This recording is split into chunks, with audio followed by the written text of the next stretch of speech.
In 2018, the Dallas Cowboys desperately needed a wide receiver. In the draft and free agency, it was a top priority. Cowboys decided not to take a receiver in the first or second round of that draft, taking Leighton Vander Esch and then Connor Williams, and deciding to take Michael Gallup in the third round. In the free agency, the Dallas Cowboys addressed that receiver position by trading for Tavon Austin in the draft, or losing late round draft picks, and signing Allen Hurns. Going into the 2018 season, the wide receiver room looked like Allen Hurns, Cole Beasley, Terrence Williams before he got suspended. Then you had rookie Michael Gallup, Tavon Austin, and other guys like Bryce Butler, Noah Brown, and Rico Gathers. Plus your tight ends, Blake Jarwin, Geoff Swaim, Dalton Schultz, who none of the three have made their impact like they did today. Or two of them. Dalton Schultz was not the guy he was now. Blake Jarwin was an undrafted free agent back as a receiver. And Geoff Swaim was pretty much a nobody who was getting the nod for the starting tight end to replace Jason Witten. So the Cowboys' weapons were not very good in 2018, and it showed. Throughout the first 8 games of the 2018 regular season, the Dallas Cowboys were 3-5, had the 24th ranked passing offense, the 23rd total ranked offense, and the receivers were really struggling. Dak Prescott was relying a lot on Cole Beasley. Michael Gallup really hadn't developed yet. Terrence Williams was suspended. Allen Hurns wasn't producing as a number 1 receiver. Tavon Austin proved that he can only be a gadget guy, not a number 2 or number 3 on the offense. And it really just led the Cowboys to just wean on Zeke. And at the 2018 deadline, the Cowboys were going to make a move. Jerry Jones made it a media head point that they were going to make a move for a receiver. Now, the 2018 deadline, a couple days before the Tennessee Titans game, the Cowboys made a blockbuster move to trade Amari Cooper for a 2018 first-round pick. The entire media hated this. Amari Cooper in his rookie year with the Oakland Raiders in 2015 had 72 catches, 1,070 yards, 6 touchdowns, made the Pro Bowl. In 2016, he had 83 catches, 1,153 yards with 5 touchdowns. And then in 2017, it started to go downhill. Amari Cooper had 48 catches, 680 yards, and 7 touchdowns. And then to start 2018, he only had 22 catches, 280 yards, and a touchdown, with a major drop problem 6 games into the season. And then Amari Cooper was part of the John Gruden experiment and their fire sale to get rid of Khalil Mack and Amari Cooper. That's pretty much what that was. But the reason why a lot of people hated this move is Amari Cooper, the last year and a half, wasn't really good, was needing a contract, and just really, really looked bad, and the Cowboys gave up a premier pick. Now, remember, the Cowboys were 3-5, and they were projected to get worse. That pick was supposed to be in the top 10, so the Cowboys were pretty much giving up a top 10 pick at the deadline to get Amari Cooper. It seemed a desperation. It seemed foolish, and even Cowboys fans were excited to get this guy who's really young, who is still only 24 years old when they traded for him, and this guy could revamp the offense. But was it worth a top 10 pick? Well, immediately Amari Cooper transitioned that offense to a playoff caliber team. In his 9 games with the Dallas Cowboys in 2018, he put up 53 catches, 725 yards, and 6 touchdowns. That doesn't do justice to how much he helped that offense. He individually won us both of the Eagles games. The Washington football team game, 2018, they're called the Redskins. Those games right there, the Thanksgiving game, he individually or single-handedly won us those games. He was a playmaker. He instantly brought us success. And we desperately needed that. And it boosted us to a 10-6 record, got us into the playoffs, beat the Seattle Seahawks, and then unfortunately lost to the LA Rams, where in both games, Amari Cooper played really, really well.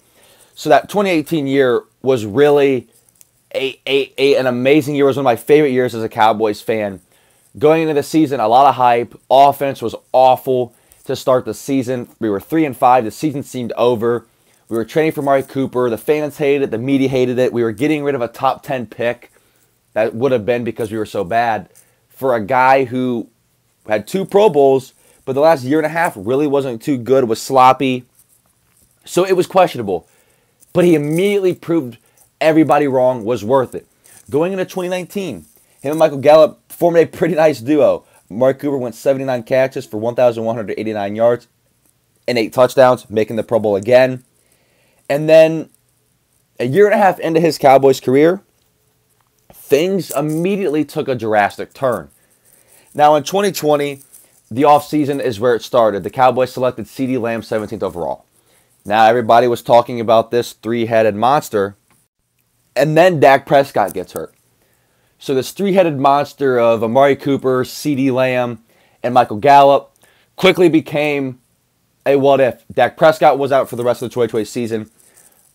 Amari Cooper was playing through injuries. Michael Gallup looked really, really well. And CeeDee Lamb was this phenomenal receiver who had a lot of potential. But then the whole contract thing with Amari Cooper, they gave him that 5-year, $100 million deal. And things already quickly started to get in question for Amari Cooper. And as Cowboys fans, the writing was on the wall. Not the CeeDee Lamb pick, not the contract.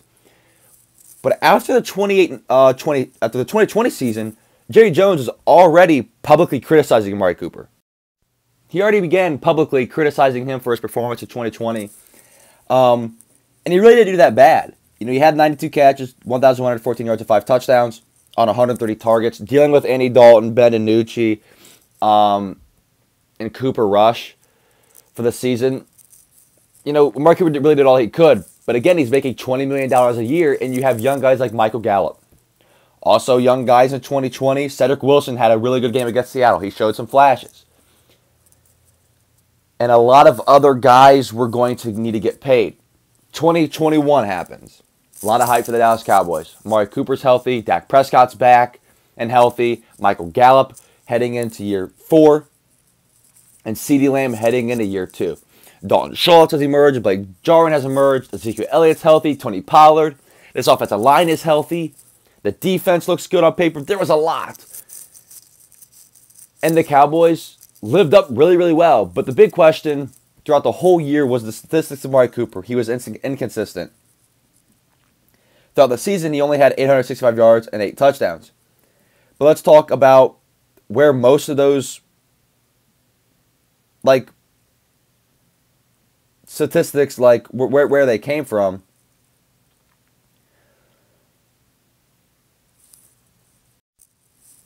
Now, I do give Amari Cooper credit. He did single-handedly win us the Minnesota Vikings game with Cooper Rush at quarterback, having 8 catches, 120 yards and a touchdown. And the 2 incredible catches he had on that game-winning drive, the juggle and then the catch.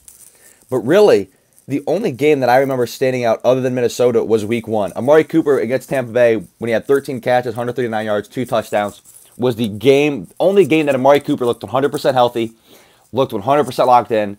I'm not criticizing him. Super positive outlook player on the Cowboys players and everybody across the league. I don't like to highlight the negatives. Look at the good in players and people. That's just how I view everything. But that was the only time he looked good other than Minnesota. And he really only showed up that final drive. Like Minnesota, 8 catches, 122 yards, a touchdown. That final drive, he had 2 catches for 55 yards and a touchdown. That negates like half of his stats. Week 2, 3 catches, 24 yards. Week 3, 3 catches, 26 yards. Week 4, 3 catches, 69 yards. 3 catches, 60 yards the following week. Then, the second half of the season, 2 for 37, 4 for 51, 2 for 41, 2 for 8. Everybody says he criticized and complained about targets. He just wasn't getting open. You can't target someone if you're not open. And I do agree. Should Kellen Moore drawn up more plays for him to get the ball? Yes, of course. It's Amari Cooper. But the second half of the season, he was giving up on routes, not running routes 100%. You're making $20 million, so I see why Jerry Jones made the decision to trade him. A couple months through the trade, or a couple months away, removed from the trade, I think the Cowboys still should have got more. I think the Cowboys didn't publicly criticize Amari Cooper, say that if they don't get a trade, they're going to cut him. They could have at least got a second-round pick. I think Amari Cooper has second-round, third-round pick value. I think they could have got a second and a fourth for him straight up. But Jerry Jones publicly said if we don't find a trade partner, then they're going to cut him. So that's why we only got 2 fifth-round picks and had to give up a conditional 6th-round pick as well. So, looking back on Amari Cooper's career with the Cowboys, he single-handedly changed on the 2018 offense, produced a lot and helped Dak Prescott develop. But the last year, 2021, was just not good. And even as I was one of the biggest Amari Cooper fans throughout his tenure with the Cowboys. Even when the rumors came out that we were going to trade him or cut him, I really didn't want the Cowboys to. As much as I hated his performance in 2021, I think he was really part of this offense. But going forward, looking at this team, I think the Cowboys, no matter how much you want to say how talented Amari Cooper is, I think Amari Cooper is a top 10 talent receiver. The Cowboys' offense is better without him. And I think with CeeDee Lamb, Michael Gallup, Dalton Schultz, Ezekiel Elliott, Tony Pollard, and then our rookie Jalen Tolbert, all, would makes that team better. And if you add Amari Cooper into that, it takes the ball out of those guys' hands and it makes us worse. So I do think we could have got a second and a third round pick. We didn't because of Jerry Jones publicly criticized him and made the trade public. So looking back, it's kind of sad how it all happened, but that's what a retrospective is. We needed a receiver in 2018. We got him. He played 3.5 really, or 4.5 really, really good years with us. Got a fat contract, didn't live up to it, and now he's gone. Now the future of the Cowboys are ahead of us. Looking back, like I said, a couple months after the trade, I still agree with the intent to trade him, but not the return. Thank you guys for watching. This is my first video back in a while. Don't criticize too much, and have a wonderful day.